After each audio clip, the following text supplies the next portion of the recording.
নমস্কার। আজ কিন্তু আমি তোমাদের সাথে আমার থাইল্যান্ড যাওয়ার ট্যুরটা শেয়ার করছি। কিভাবে আমি ঘুরলাম আর ডে বাই ডে আমার ইচ্ছা তোমাদের কাছে সেটা শেয়ার করার। আমার এটা কুকিং চ্যানেল, তাও আমি কিন্তু আমার ভ্রমণ ভিডিওটা দেবো তোমাদের কাছে। যেমন করে পারবো তেমনভাবেই দেবো। খুব সুন্দর হবে কি না জানি না, তবে তোমরা অবশ্যই জানিও। বোর্ডিং পাস হাতে পেয়ে গিয়েছি। এবার আমরা ফ্লাইটে উঠব। 4 ঘন্টা চেকিং করলাম। আমার পিছনে যারা আছে তারাই আমাদের সঙ্গে গেছি। আমরা 14 জন মিলে থাইল্যান্ডে যাচ্ছি, সঙ্গে 3টে বাচ্চা আছে।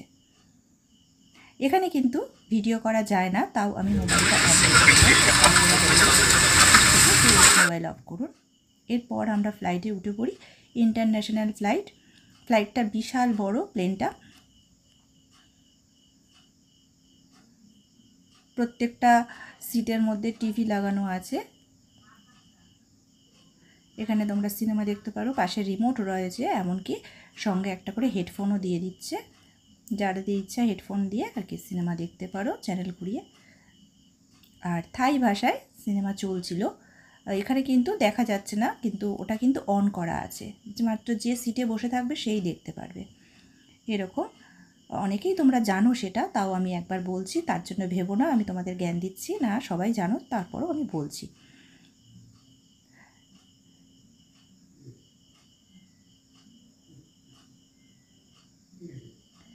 একটুখানি ফ্লাইটটা দেখিয়ে দিলাম। ইন্টারন্যাশনাল ফ্লাইট, অনেক বড় ফ্লাইটটা, 600 কতগুলো সিট আছে এখানে।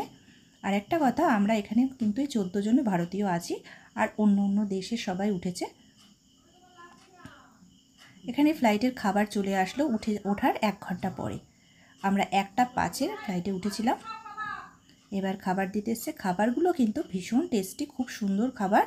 ফ্লাইটের ওপরের খাবারগুলো খুবই স্বাদ আছে।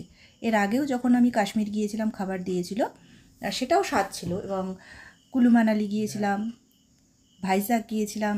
ভাইজ্যাকে যখন গেছিলাম তখন আমরা খাবার নিয়ে নিই, কিন্তু এখানে খাবার দিয়েছে। রুটিটা খুব সুন্দর নরম, একেবারে তুলতুলে। আর দেখতেই পাচ্ছ খাবারটা কীরকম দিয়েছে, মানে যা খাবার দিচ্ছে মোটামুটি খেয়ে পেট ভরে যাবার মতন, মানে খেয়ে শেষ করা যাচ্ছে না। আর আমরা খাবার খেয়েই উঠেছিলাম, মানে এক্সট্রা খাবার আমরা অতটা খেতেও পারিনি।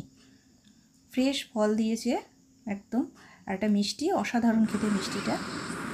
এরপর 4:10 দিকে আমরা ল্যান্ড করলাম, আর খুব সুন্দর সানরাইজটা দেখতে পেলাম। দার্জিলিংয়ে গিয়ে দেখা যায়, কিন্তু এখানে আমি ফ্লাইটে বসে দেখে নিলাম। ঘুমিয়ে পড়েছিলাম, একদম সূর্য উঠলো।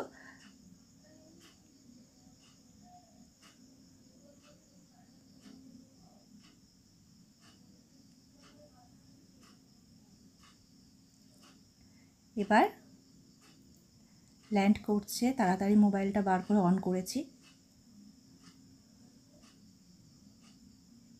আমি কিন্তু খুব, মানে যারা ইউটিউব ভ্রমণ ভিডিও দেয় তারা আমার থেকে অনেক বেশি ভালো ভিডিও করতে পারে, তোমরা যেন ভুল ধরো না। আমি তো কুকিং চ্যানেল চালাই, তারপরও কিন্তু আমার নিজের স্মৃতিতে থেকে যাবে বলে আমি ভিডিওটা করছি। কিছু ভুল হতেই পারে, কারণ ভুল বলতে ক্যামেরা ধরা, মেন কথা হলো ক্যামেরা ধরা হয়তো ঠিকঠাক নাও হতে পারে, সেটা তোমরা ম্যানেজ করে নিও। আর আমি এই ভিডিও দিচ্ছি তোমাদের সাথে শেয়ার করার জন্য, আর আমার কাছে ভিডিওটা থেকেও যাবে স্মৃতিতে। দেখো কত কত ফ্লাইট দাঁড়িয়ে আছে। আমাদের ফ্লাইটটা ল্যান্ড করে গিয়েছে। ফাইনালি থাইল্যান্ডে চলে আসলাম। আমরা কিন্তু এয়ার এশিয়া ফ্লাইটে উঠিনি, আমরা উঠেছি থাই ফ্লাইটে। আর থাই ফ্লাইট ভীষণ বড় আর খুব ভালো সার্ভিস দেয়, এটা আমি শুনেছি। আমাদের এজেন্ট যেটা বলেছে আমি সেই কথাগুলোই বলছি। আমি অত বেশি ফ্লাইটে এই ফ্লাইট ভালো ওই ফ্লাইট ভালো আমি সেটা বলতে চাইছি না। থাই ফ্লাইটটা বেশি ভালো আমাদের এজেন্ট বলেছে, আমি সে কথাটাই তোমাদের বললাম।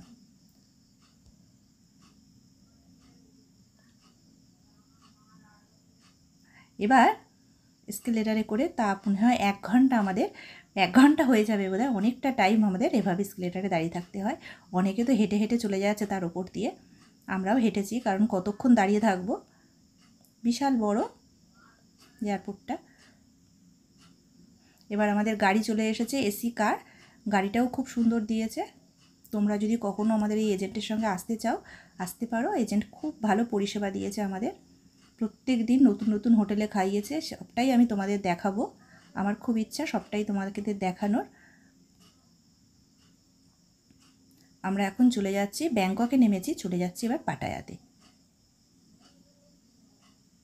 আমাদের রুমটাও দিয়েছে খুব সুন্দর। হোটেলটা হলো হিসু পাটায়া, হোটেলটার নাম হিসু পাটায়া। রুমটা খুব সুন্দর দিয়েছে হোটেলটা, মানে একদম মানে কি বলবো, মানে রাস্তার ওপরে বিশাল এরিয়া নিয়ে বোধহয় একসঙ্গে বোধহয় 50টা গাড়ি মানে পার্কিং করার জায়গা আছে, এতটাই বড়। আমি সবটাই তোমাদের দেখানোর চেষ্টা করব। একটা টিভি আছে, কফি আছে, যেমন হোটেল হয় তেমনই, কিন্তু ভালো, মানে ইন্ডিয়ার মধ্যে হোটেল তো দেখেছো, এটা হচ্ছে বিদেশের মাটির হোটেল, তার জন্য একটু দেখাচ্ছি। লকার আছে, কারণ পাসপোর্ট টাকা পয়সা তো রাখতে হবে, রেখে আমরা হয়তো রুমের বাইরে বেরোবো। ওরা কিন্তু দরজা খুলে রুম পরিষ্কার করতে আসে, তার জন্যই কিন্তু এই লকারে টাকা পয়সা রেখে আমরা ইলেকট্রিক লকার পাসওয়ার্ড দিয়ে লক করে চলে যেতে পারবো। এটা হলো টয়লেট, টয়লেটটা খুব সুন্দর। আর টয়লেটের একটা জিনিস কি, এখানে জল ফেলার ব্যবস্থা নেই, ওখানে জলের নেই। আমাদের বাথরুমে যেমন জল থাকে, ওদের বাথরুম না, বাথরুমের জানের জায়গাটা একটু আলাদা করে রাখা আছে। আর এটা হলো একটা বারান্দা, আর এখানে কম্প্রেসারগুলো কিন্তু বারান্দার মধ্যে রাখে, কারণ আমি দেখলাম প্রত্যেকটা হোটেলেই এরকম সিস্টেম করা আছে। কম্প্রেসারের মুখটা থাকবে নিজেদের দিকে, মানে বাইরের দিকে থাকবে না। আমরা যেমন বাড়িতে রাখি সবাই, তা কিন্তু নয়। আমি এটাই তোমাদের বলতে চাইছি, পাটায়াতে প্রত্যেকটা হোটেলে আমি এই জিনিসটা দেখলাম, কম্প্রেসারের মুখটা একদম নিজেদের বারান্দার দিকেই করা রয়েছে, বাইরের দিকে করা যাবে না, এরকম মনে হয় নিয়ম আছে। তা না হলে প্রত্যেকেই কেন এরকমভাবে রেখেছে। এখান থেকে পাটায়া শহরটা দেখা যাচ্ছে বারান্দা দিয়ে। আমরা এটা হলো আলমারি, আর আলমারির ভেতরেই মিনি ফ্রিজ রাখা আছে।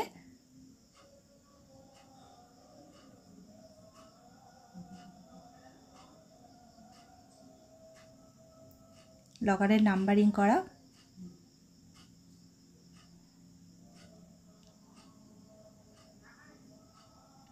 আমরা চলে আসলাম ব্রেকফাস্ট করতে।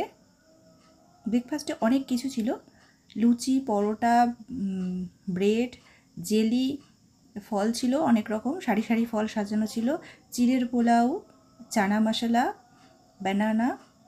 আমি যতটুকু পেরেছি নিয়েছি, কারণ ব্রেকফাস্টে অত খাবার খাওয়া তো যায় না, বাড়িতে তো ব্রেকফাস্ট একদম হালকাভাবে করি, কিন্তু তারপরেও ওখানে যেহেতু ঘুরতে গেছি তো আমরা একটু বেশি ব্রেকফাস্ট করা হয়ে গিয়েছে।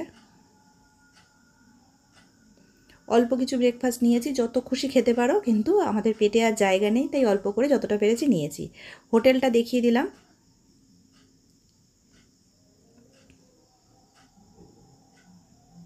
তোমাদেরকে হোটেল দেখানোর সাথে সাথে এই ভিডিওগুলো আমার থেকে যাবে, আমারও যখন ইচ্ছা হবে আবার আমি দেখে নিতে পারবো।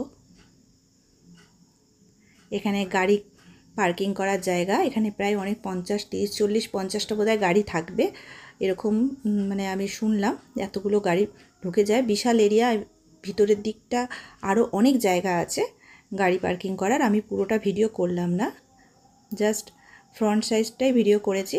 আর এখানে আছে একটু সিঁড়ি দিয়ে উঠে, এদিকটা হচ্ছে একটা বার, আর এখানে সুইমিং পুল করা আছে, এখানে স্নান করা যেতেই পারে, অবশ্যই সুইমিং কস্টিউম পরে। তো এখানে অনেকেই আসছে আমাদের সঙ্গে, যারা এসেছে ওরা বললো যে দুপুরের দিকে এখানে স্নান করবে। এখন বেলা 1টা বাজে, রাত্রেবেলার দিকেও স্নান করা যেতেই পারে, এরকমই লাইটিংয়েরও ব্যবস্থা আছে। আমি রাতের বেলার দিকের ভিডিওটাও তোমাদের দেখাবো, ইচ্ছা আছে। এই যারা স্নান করছে এরা কিন্তু আমাদের সাথেই এসেছে, ওরা স্নান করতে চলে এসেছে। এটা হলো রিসেপশনের পিছন দিকটা আমি এসেছি, ওইখানটা একটু ভিডিও করলাম। আর এখানকার মানুষগুলোর ব্যবহার ভীষণ ভালো, থাই মানুষদের ব্যবহার বলতে হয় অসাধারণ। বাঙালিদের ভালো, কিন্তু ভালো ভাষা আমরা বুঝতে পারি না।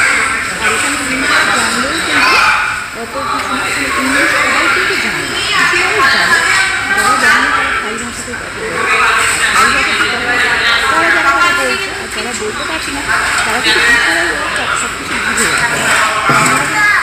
পর্যটকরা আসে তো তারা অভ্যাস হয়েছে।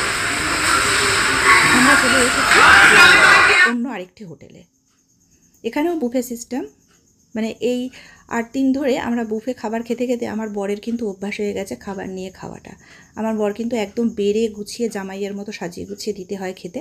তা এখানে এসে ও নিজে নিজে দেখতে পাচ্ছি খাবার নিয়ে বেশ খাচ্ছে। আমি বাহ, খুব ভালো, একটা ভালো জিনিস ও, মানে আমি হাতছাড়া হয়ে গিয়েছে না, ও নিজে নিয়ে খাবে। এখানে আমি লাঞ্চের জন্য এই খাবারটাই নিয়েছি, জিরা রাইস নিয়েছি। এই খাবারটা নিয়ে চলে এসেছি। আমার বর দেখে অনেকটা খাবার বেরিয়ে গেলে আমার জন্য নিয়ে আসবে, আমি ভিডিও করছি বলে।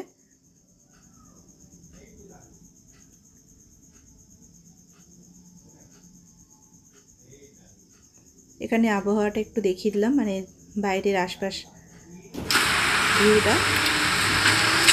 আমরা আবার একটু বাইরের সাইড সিন করে ঘুরে ঘুরে চলে আসলাম হোটেলের কাছাকাছি। এরপর কিন্তু আমরা একটু রেস্ট নিয়ে বেরিয়ে পড়বো আল কাইজা শো দেখতে, পাটায়ার সবথেকে বড় ফেমাস শো। আমরা রেডি হয়ে শোটা দেখতে চলে যাচ্ছি। গাড়ি থেকে নামলাম, এসে গেছি।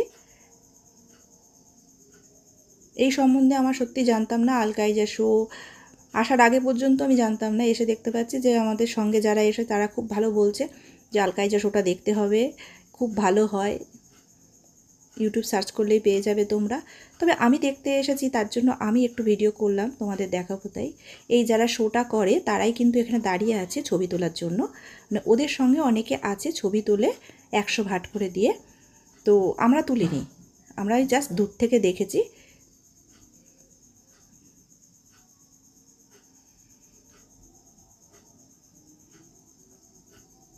এই যে দেখতে পাচ্ছ, এরা সবাই যারা আছে তারা সব আমাদের সাথেই এসেছে, এবং আরও অনেক লোকেরাই ঘুরতে এসেছে।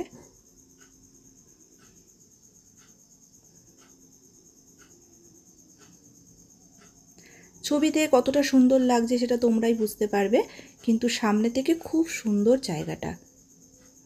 নানা রকম পোশাক পরে সবাই দাঁড়িয়ে আছে, আর শোটা তো অসাধারণ।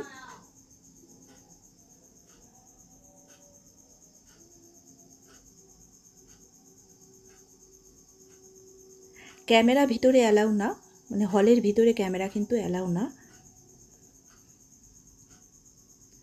তবু আমি চেষ্টা করব চুপি চুপি একটু ভিডিও করার।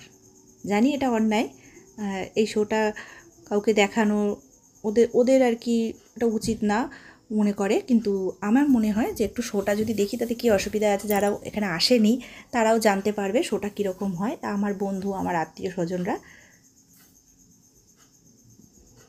এটা হলো একদম বাইরে, আউটডোর, কিন্তু ভেতরের হলটা যখন যাব একটু ভিডিও করব, দেখি করতে যদি দেয় তো।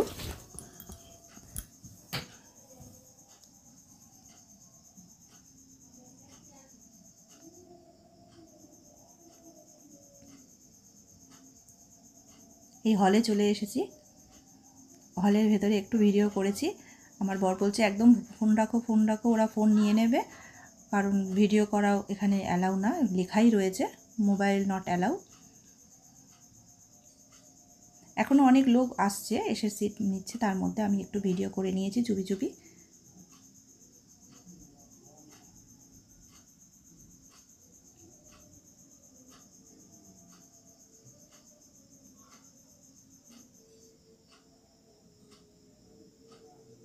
শোটা অসাধারণ লেগেছে, চোখ সরানো যাচ্ছিল না।